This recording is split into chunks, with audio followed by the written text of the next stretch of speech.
Bonjour. Aujourd'hui, nous allons continuer la correction de l'examen national 2019, session normale, épreuve d'économie générale. On s'était arrêté au niveau de la question petit b. On va passer à la question suivante, petit c, de l'annexe numéro 3, en se référant au document 2, relever une cause du chômage. On va lire le texte pour relever la cause du chômage. Le taux de chômage au Maroc s'est situé à 9,8% en 2018 au niveau national, contre 10,2% en 2017, selon le HCP. La population active a atteint 11 680 000 personnes en 2018, portant ainsi le taux d'activité à 46,2% contre 46,7% en 2017. Le chômage au Maroc reste encore marqué par des disparités très grandes entre les différentes catégories de chômeurs. En 2018, il affecte toujours beaucoup plus les jeunes âgés de 15 à 24 ans, avec un taux de 26%. Ce taux alarmant est lié à, donc, on va nous citer ici la cause. Ce taux alarmant est lié, entre autres, à quoi? Il est lié à la transition démographique. Donc voilà une cause du chômage. La transition démographique du Maroc avec de plus en plus de jeunes actifs. Ben là, nous avons déjà une cause, mais on peut en retrouver une autre dans le deuxième paragraphe.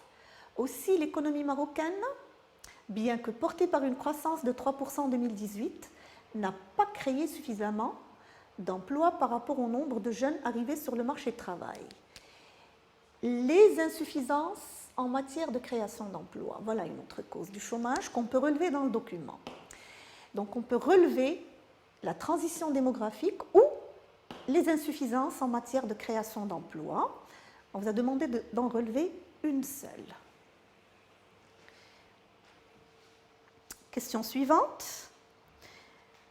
On vous demande de relever une conséquence du chômage. Alors, les insuffisances en matière de création d'emplois, facteurs d'inégalité sociale. Voilà.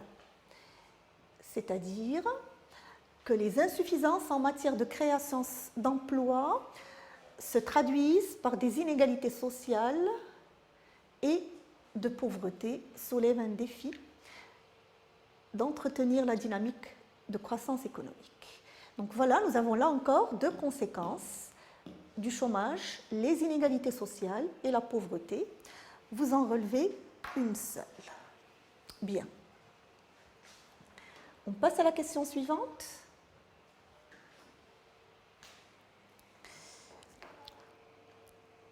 Et on vous demande d'illustrer le passage souligné. Remarquez le passage souligné, le chômage au Maroc reste encore marqué par des disparités très grandes entre les différentes catégories de chômeurs. Déjà là, dans le texte même, je peux avoir une illustration.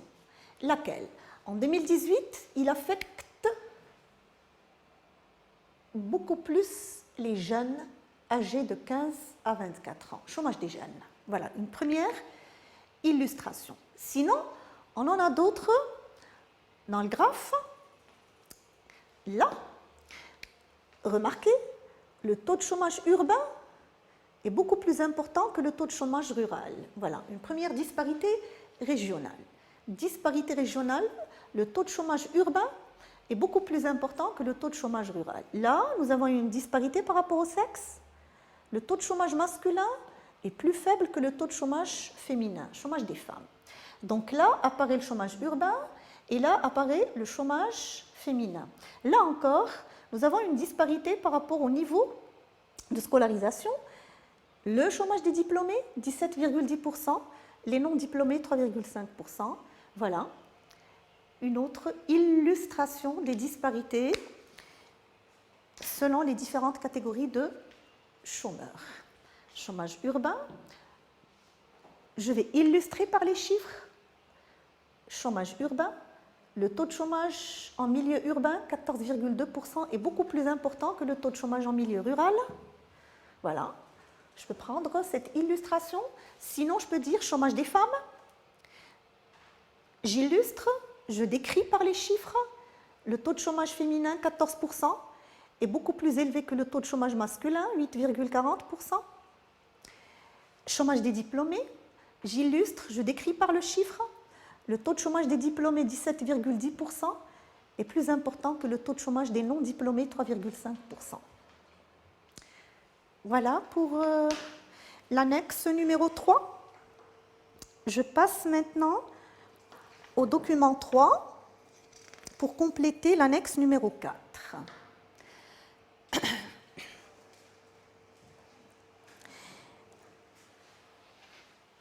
Première question, petit 1. On vous demande de lire la donnée en gras souligné. Elle est là, la donnée en gras souligné. On la voit ici. 2,8%. 2,8%, c'est quoi? C'est le taux d'inflation. L'inflation marocaine atteindrait un pic de 2,8% en 2018. Alors, lecture, qu'est-ce que je vais dire là? Le taux d'inflation, c'est la variation de l'IPC, la variation de l'indice des prix à la consommation. Donc, c'est une augmentation du niveau général des prix. Lecture, le niveau général des prix à la consommation a augmenté de 2,8% en 2018 par rapport à 2017. Le niveau général des prix à la consommation a augmenté de 2,8% en 2018 par rapport à 2017. Le taux d'inflation, c'est une variation de l'IPC, c'est l'IPC qui a augmenté. De combien? De 2,8% en 2018 par rapport à 2017. Préciser maintenant, en justifiant. Donc je dois dire, je dois préciser, voilà le premier verbe d'action, et je dois justifier. S'il y aurait une désinflation en 2018 au Maroc, c'est quoi la désinflation? La désinflation, c'est quoi? C'est la baisse du taux d'inflation. C'est la baisse du taux d'inflation. Alors, est-ce qu'il va y avoir une désinflation au Maroc en 2018? Dans le texte, on nous dit l'inflation marocaine atteindrait un pic de 2,8% en 2018 contre 0,7% en 2017. Bien au contraire, l'inflation va augmenter, elle va passer de 0,7% en 2017 à 2,8% en 2018. Donc, non, il n'y aura pas des inflations en 2018, bien au contraire, 2018 va connaître une accélération de l'inflation. Non. Donc, est-ce qu'il y aura des inflations en 2018? Non. Pourquoi? Parce que, au contraire, le taux d'inflation va s'accélérer, il va passer de 0,7% en 2017 à 2,8% en 2018. Maintenant, remarquez le verbe. On vous demande de dégager. Alors, je dégage du document deux conséquences éventuelles de la stabilité des prix. La différence entre dégager et relever, je relève, c'est explicite dans le document, mais quand je dois dégager, c'est un peu implicite. Bon, je vais essayer de retrouver un petit peu les conséquences éventuelles de la stabilité des prix. La Banque mondiale souligne dans son rapport que les conséquences néfastes d'une inflation élevée. Là, on me parle des conséquences de quoi? D'une inflation élevée. Risque de peser lourdement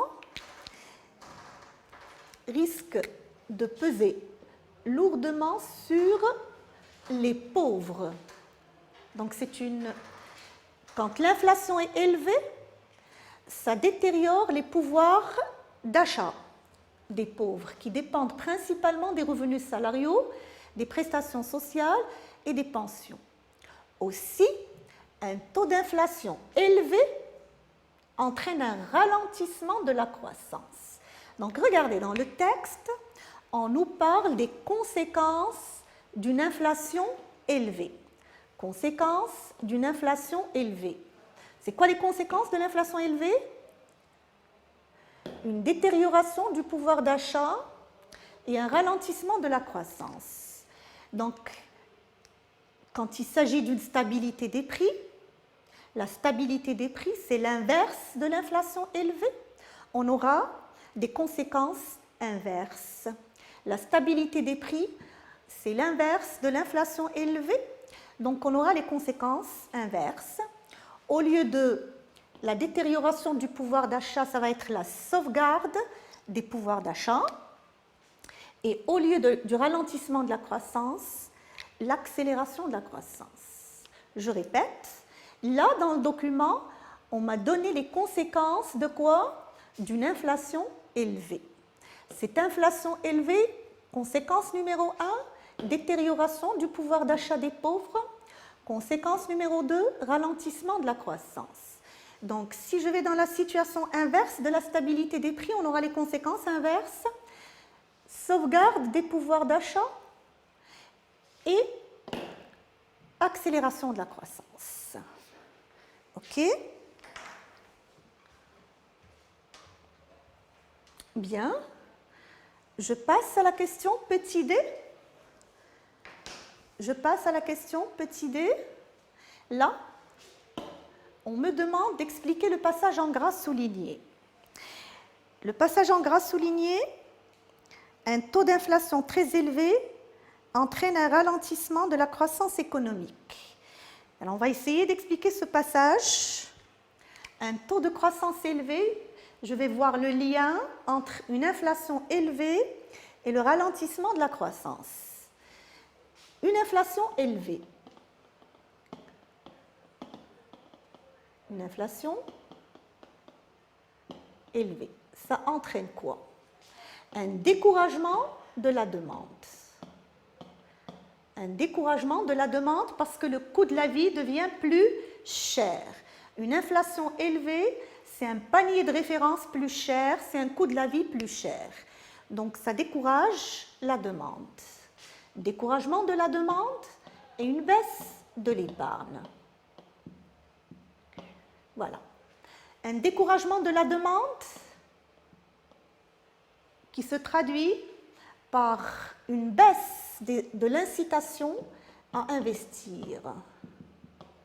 Ça n'incite pas les entreprises à investir. Et une baisse de l'épargne qui se traduit par quoi? Par un manque de moyens de financement. Par un manque de moyens de financement. Bien, un manque d'incitation à investir et un manque de moyens de financement, ça se traduit par quoi?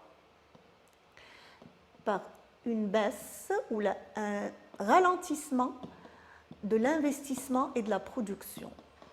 Un ralentissement de l'investissement et de la production. Donc, un ralentissement de la croissance.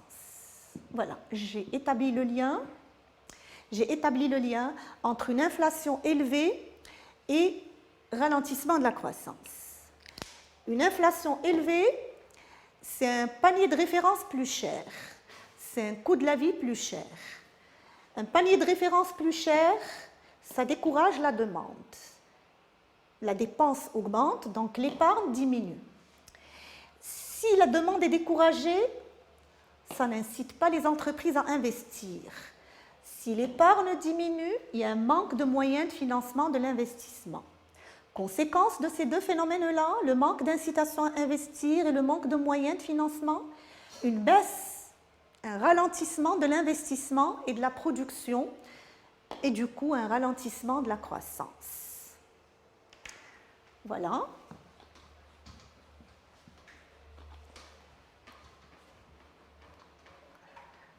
Bien. Je continue. Et je passe au document numéro 4. Au document numéro 4. Je réponds à la question petit a qui me dit relever deux contreparties de la masse monétaire. Alors, les contreparties de la masse monétaire, on les connaît, on les a appris dans le cours. 3 contreparties de la masse monétaire, lesquelles? Les réserves internationales nettes, c'est-à-dire les entrées de devises moins les sorties de devises. Les créances des institutions de dépôt sur l'économie, c'est-à-dire les crédits bancaires distribués aux ménages et aux entreprises. Et les créances des institutions de dépôt sur l'administration centrale, c'est-à-dire les créances sur l'État. Alors moi, je vais essayer de retrouver 2 de ces 3 contreparties dans le document. Je lis le texte. Les trésoreries bancaires vont être sous pression pour les 3 prochaines années. Selon les prévisions de Banque El Maghrib, le déficit de liquidité va s'accentuer d'ici 2020 pour atteindre 86,2 milliards de dirhams et dépasserait même les niveaux alarmants de 2012. Cela serait engendré par la tendance à la stabilisation des réserves internationales nettes. Voilà, si je connais mon cours, je relève directement la première contrepartie, les réserves internationales nettes, c'est-à-dire les entrées de devises moins les sorties de devises. De ce fait, les conditions monétaires vont se resserrer et pourtant la progression des créances sur l'économie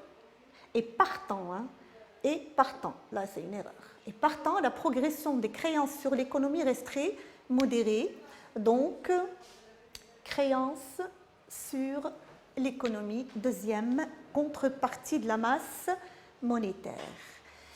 Bien, alors si je connais mon cours, les 3 contreparties de la masse monétaire, réserve internationale nette, entrée de devises moins sortie de devises, créances des institutions de dépôt sur l'économie, c'est-à-dire les crédits bancaires aux ménages et aux entreprises, créances des institutions de dépôt sur l'État, c'est-à-dire les achats de bons de trésor par les banques, les créances sur l'État. Voilà, je les ai relevées directement du texte quand je connais mon cours. OK? Ensuite, relever une action de politique monétaire pour 2018. Là encore, je vais relever du document une action de politique monétaire.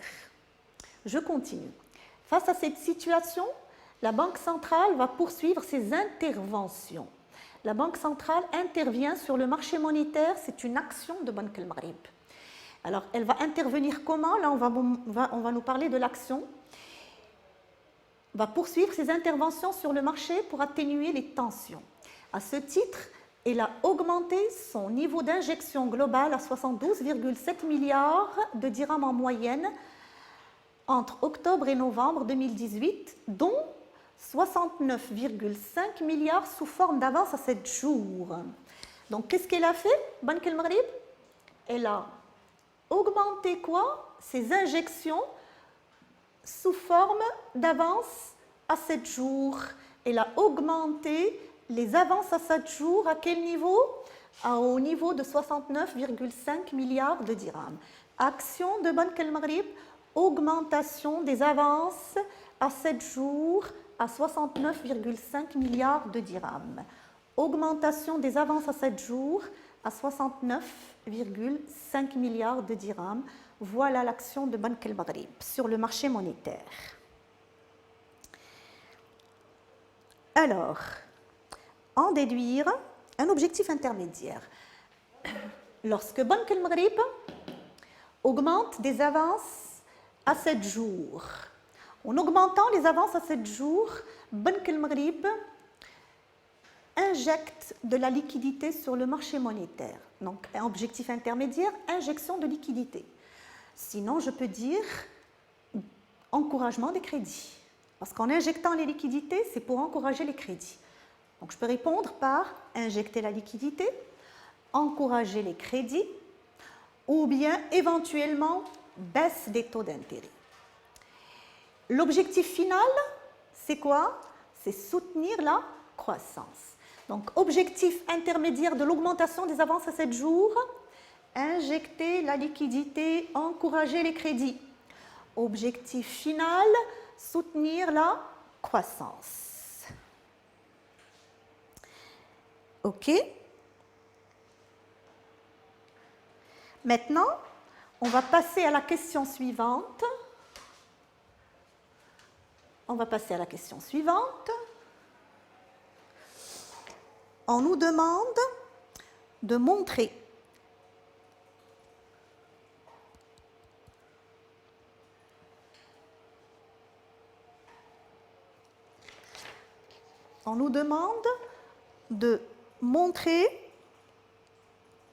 l'impact éventuel d'une baisse du taux de la réserve monétaire sur la croissance économique. La question petit d. On me demande de montrer l'impact éventuel d'une baisse du taux de la réserve monétaire sur la croissance économique. Alors, si on baisse le taux de la réserve monétaire, Banque al-Maghrib réduit le taux de la réserve monétaire, elle va débloquer aux banques une partie de leur liquidité. Elle va débloquer aux banques une partie de leur liquidité. Donc, automatiquement, qu'est-ce qui va se passer? La liquidité bancaire va augmenter. Augmentation de la liquidité bancaire. Alors, si la liquidité des banques augmente, ça peut éventuellement les encourager à réduire leur taux d'intérêt. Ça peut éventuellement les encourager à réduire leur taux d'intérêt. Alors, si la liquidité des banques augmente, l'accès au crédit va devenir plus simple, un accès plus facile au crédit. C'est-à-dire que les banques vont donner plus facilement des crédits. Si le taux d'intérêt diminue, le crédit va devenir moins cher. Crédit moins cher. Alors ça va encourager les ménages à recourir au crédit pour consommer et les entreprises à recourir au crédit pour investir. Donc ça va encouragement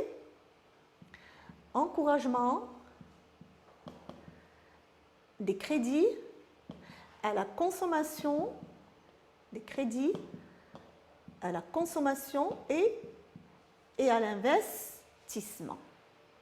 Du coup, qu'est-ce qui va se passer?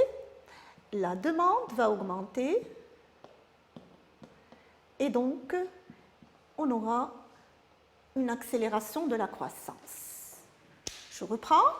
Si Banque al-Maghrib réduit le taux de la réserve monétaire obligatoire, elle va débloquer aux banques une partie de leur liquidité gelée. La liquidité des banques augmente et elles peuvent éventuellement réduire leur taux d'intérêt. Si la liquidité des banques augmente, on aura un accès plus simple au crédit. Les banques accordent plus facilement des crédits. Et si le taux d'intérêt diminue, le crédit devient moins cher. Alors les deux ensemble, un accès plus facile au crédit et un crédit moins cher, ça va encourager les banques à donner des crédits et ça va encourager les ménages à recourir au crédit pour consommer et les entreprises à recourir au crédit pour investir. Du coup, la demande va augmenter, ça va accélérer la croissance. Voilà. Sur ce, je vous remercie pour votre attention et on enchaînera la séance prochaine pour continuer la correction de l'examen national 2019, session normale. Merci pour votre attention encore une fois.